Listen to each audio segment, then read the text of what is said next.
sports, education, and entertainment. Wake Up GI with Jeffrey Smith. Brought to you by the Gary Community Schools Corporation. Here's aviation. All right, everybody, we're back.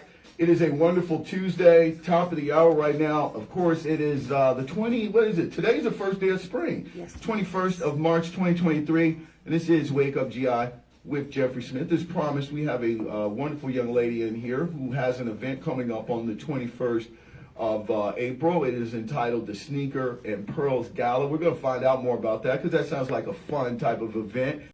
But before we do that, I'm going to have her introduce herself and then, of course, tell us about her organization. Good morning. Good morning. Thank you for having me. My name is LaTrice Williams. I am the owner of Home Mentoring.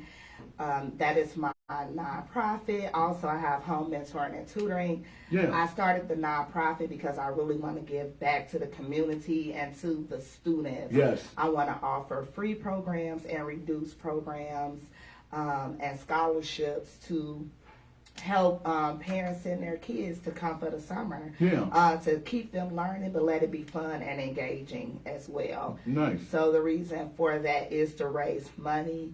Yeah. For that, to buy more educational materials. We're going to be going on field trips. Nice. We're going to have a braiding program Yeah. in partnership with Sheer Creations. Oh. So we have, there's a lot going on, and I just want to give back to the community. I'm offering free scholarships for parents from myself and in partnership with the City of Gary Youth Bureau. Yeah. They've donated scholarships for parents that qualify so their kids can come and be a part of it so they don't have to just, be on technology at home. I got you. Now, that's pretty interesting. And so I guess I want to start at the beginning because a lot of times I like to find out where these, kind of where these ideas and these great programs kind of where they originate from. So first, I guess I'll find out and ask you, are you in education? Are you a teacher?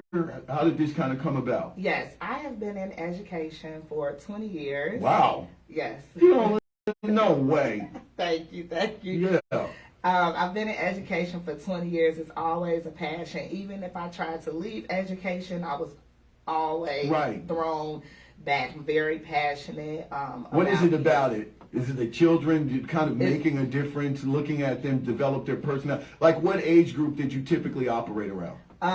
The grade was third grade. Yeah. Third grade, because I have a reading program geared towards to a state standardized test they have to take. Yeah. So have you been outside? Have you been kind of like always maybe in an advisory or at least, I guess, a satellite? Or were you actually in the classroom in any of these schools? Yes. Oh, you were like in there in the classroom. In the classroom, teaching the kids, trying to motivate them. I feel that kids need more than just, they need the education, but they need the mentoring piece. They need to be uplifted. They need to feel like they can do it and make a difference. And kids that are grown, they see me and they say, Ms. Williams, are you still teaching? Right. And like, thank you for what you did for me. So that makes it worth it. Yeah. The difference So at one point, or just, without, we're not going to get like specific or anything like that, but I have a lot of teachers. I grew up, I always like to give full disclosure. My parents, I grew up in a house of education. My dad was a principal. My mom was a teacher. My wife's a teacher. I did not want to be a teacher. I respect you all too much. And I always say that, you all are professionals just like doctors, lawyers, and anybody else. And really, because teachers are the ones who go out here and help these people kind of get the skills they need to become these great things. So anyway, what I'm asking is, was there a point, because you hear sometimes the frustration that teachers are kind of put out there that, sometimes it seems like there's not a lot of room for like maneuvering because when you're out here teaching, each child learns differently, and so when you have these standardized tests which are lorded over you and you got to teach to test it, certain things like that, what was going on? Or was there some kind of point of like an epiphany in which you said, you know what, there has to be some kind of extra tool that isn't being provided by traditional education, and I want to be that tool? Yes, definitely.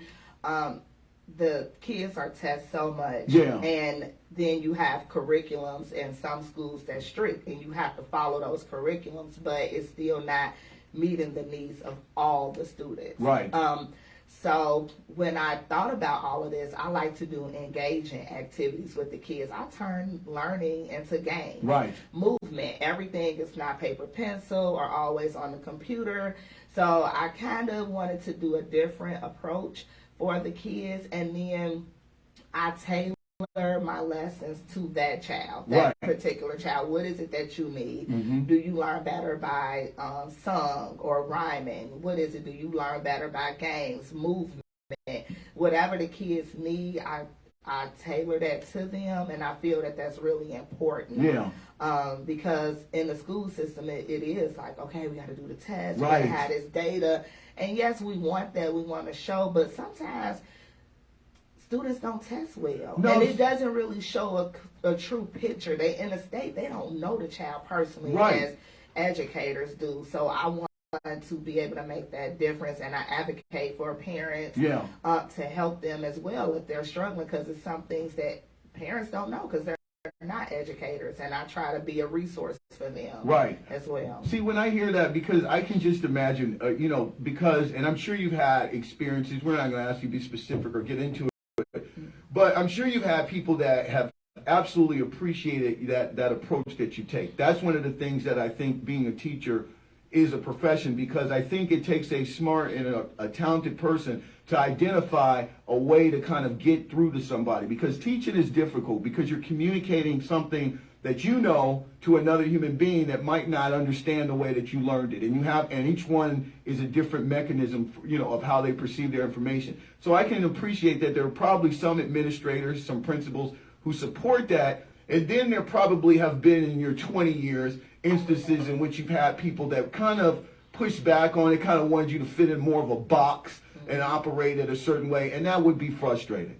That is frustrating. I'm an out-the-box person, and I tell them I'm a rebel for the kids. So I'm going to do what's best for the kids, and I've always spoken up about that. I've even challenged the curriculum. People create the curriculum, and I say, hey, you have a great curriculum, but it's not meeting the standards for Indiana. What can you do to make your curriculum better and do that? So, so that's just the type of person I am. I want to do what's right for the kids, and I want to help the kids. Now let's get into home mentoring, your organization that you created. First, I got to ask, at what time period did you start the business? Because there's a theme that happens on this show, and I ask business on the school system, reinventing, focusing more on skills and creating activities that still want to get the kids to what they need. Because now some kids are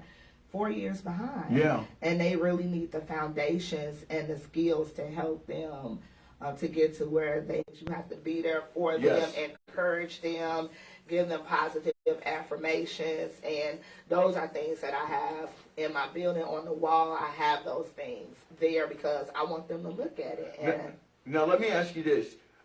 Because one of the things that I've noticed over time, and I've asked, a number of people who are educators, when specifically did the switch happen? I don't know when it happened. I do know that it did. And what I'm talking about is, like when I was coming up, and maybe even when you were coming up, because I can't believe you taught 20 years, whatever. But anyway, when we were coming up, there was a kind of a supportive relationship. It was kind of like chair. You had all these different legs to prop the student up. And a big part of that was parents supported teachers, teachers supported parents. And then all of a sudden the thing got inverted. And parents somehow became adversarial to the teachers, and it's been a very confrontational sense. And sometimes, even though there's some very strong-minded, very ambitious and determined scholars out there, there are also scholars that unfortunately are not getting that support, like, when they go home. Because, for instance, once you, as a teacher, once that child leaves, you are trusting that the parent is going to kind of help reinforce what you've been putting into the child. So when the child comes back the next day, the scholar, he or she is not like Groundhog Day, where everything you done impacted on them is just gone. And so do you provide resources? Because the reality is there's some parents out here who are a little intimidated. I'm intimidated some of the math I see on some of these in some of these books now. They call it the new math. Yes. But do you provide resources for parents so they can understand? Because sometimes they don't know what they don't know, to be better supportive of those scholars. And so they say, hey, when you come home, maybe you should ask these questions or this, and not be intimidated by the work. Yes, I definitely provide resources for parents, and I also build a relationship with the parents. Yeah. Because that's also key for the child as well. Like you said, it can't just be the teacher. So I think it's important to build a relationship with parents, and I've built good relationship with parents over the years. Yeah. Some parents still come to me, call me, they let me get their kids, even if it's not for tutoring, even if it's just for them coming with me. So I think I provide resources. One parent just asked me, hey, can I have some resources to take home? Because I really want to help. So I'm going to have that available for them. I just gave resources for another parent, so I'm always willing to do that. One of my students moved away. Yeah. And the mom texted like, hey, do you have any programs you can help? And I said, sure, we're going to add him to it so he can get the extra practice, and it's no charge for that. Right. Just being there to help and to do that. So I love kids. I love education. I love helping and giving back. Now, what's your age range? What grade student do you kind of cater to? Or do you cater all the way from K to 12? Well, recently I've kind of branched off into K through 12. Originally I was stopping at like 8th grade. Yeah. But I do STEM for older kids Nice. and entrepreneurship classes as well to help them to get them ready and structured. Yeah. Now let's talk about this event, because I'm ready to get to that now. It's called the Sneaker and Pearls Gala. It sounds kind of fun. Yes. Tell us about that.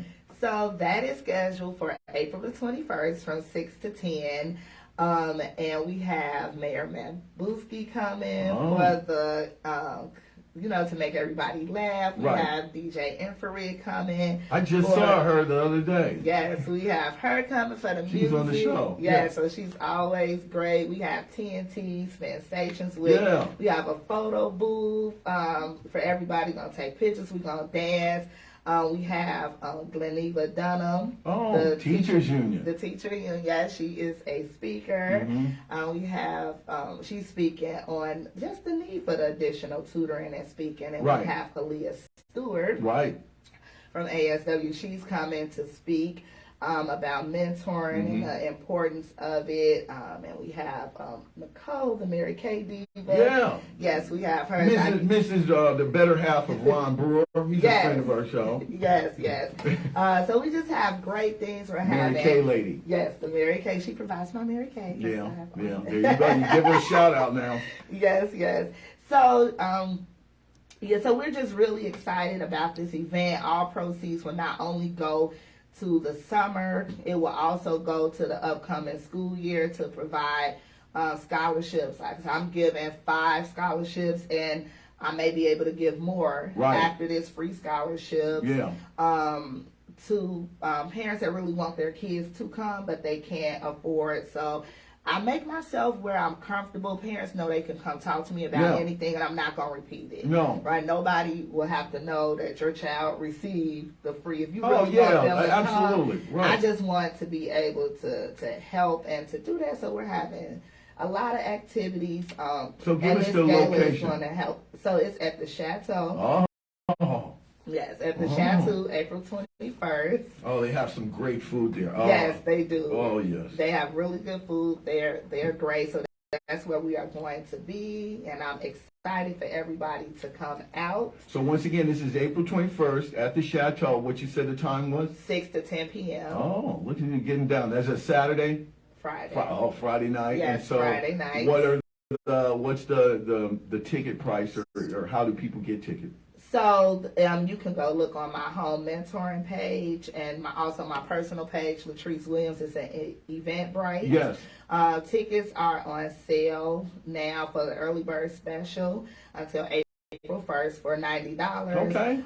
You can also get your table discounted. After April 1st, it goes to $100 per ticket. So I hope everybody take advantage of this, and just let's support our youth, because it's really about the kids and providing what they need. Now, in a maximum situation, how many kids do you have in the program? Like when you are absolutely at full tilt? Well, I'm at full tilt 30. Oh wow, yes. That's a lot. That's a lot. Do you have help? You have assistance? I have help. Yes, I have help. I have staff. So I started off by myself. I believe that. Now I have an awesome team. Yeah. That's there to help and support me. So I'm really appreciative of them. So tell us. So let's get into the logistics of the home mentoring aspect of it. Give us your website, your availability. Is there a physical location? Because I'm sure parents have heard or listening now. It's spring break over in the district, so there's a lot of people home, and they're like, "Really? What's up with that? How do I get in contact?" Yes. Well, they can contact me on my Facebook page, which is Home Mentoring and Tutoring. Yes. I have a website, homementoringandtutoring.com. They can reach me at 219-613-4837. Right. I'm very responsive to parents, and they can also inbox me. Yeah. Some parents inbox me on Facebook. And then I just want to thank everybody who has shared or recommended me. Right. Because people recommend me, and I really appreciate it when parents are looking. Now, when is your daily hours of operation? Because I assume this is after school, correct? Yes, it's after school, 4 to 6:30. Oh, okay. Monday through Thursday. So are you still teaching too? Temporarily, I am. Okay, and then you go and do this program. Yes, I teach, and then I go and do the program. We provide snacks for the kids. Yeah. Sometimes I surprise them with pizza. Oh. They kind of never know. Is there an age limit to getting in your program? I mean, is there? You provide pizza and stuff. I can learn some things. Yeah. But anyway, this has actually been very fun. Once again, give us the Eventbrite address, because I want people to go get those tickets. This is April 21st. From 6 to 10 over at the Chateau in Maryville. And of course, this is the Sneakers and Pearls Gout. Real quick, where'd you get that idea? Where's the name? The name? Yeah. So, I recently really came loving sneakers more this past year. You turned into a sneakerhead? I did. Okay. And my board, somebody on my board of directors, they was like, hey, let's do pearls. And I'm like, ooh, I do love pearls. Right. And the gym shoes. So, and that's how it all came together when we were having our meeting. Yeah. So I have a awesome team that's working with me, that's been helping me plan this event. So I appreciate all of them as well. Now, before you get out of here, I always like to kind of get into the background of the guests who come on here and have these wonderful businesses and organizations. So tell us a little bit about yourself. Did you grow up in GI? Yes. Okay. Born and raised in Gary. You got to tell me the schools you went to. Gary, Indiana. I went to all Gary School Corporation schools. Where'd you go to elementary? So, I need names. First, I went to Raleigh Elementary School. Yeah. I don't get to this high school. And then I went to Pittman Square because we moved. You were a Glen Park girl. I'm a Glen Park girl. And then I went to Bailey. Okay. Middle school. Yeah. And then I went to Lew Wallace, L-Dub. Okay, all right. You got Jocelyn coming here in just a bit. All right. Yeah. Yeah. Yes. So, yes. And then after that, you graduated, went on. I graduated, got my bachelor's degree. Then I had my master's degree in curriculum and instruction with an emphasis on reading. You never wanted to get into administration or anything like that? I did. I thought about it, but now that I have my own business, I'm really passionate about it. Oh, so I'm I don't blame you. A lot forth into that.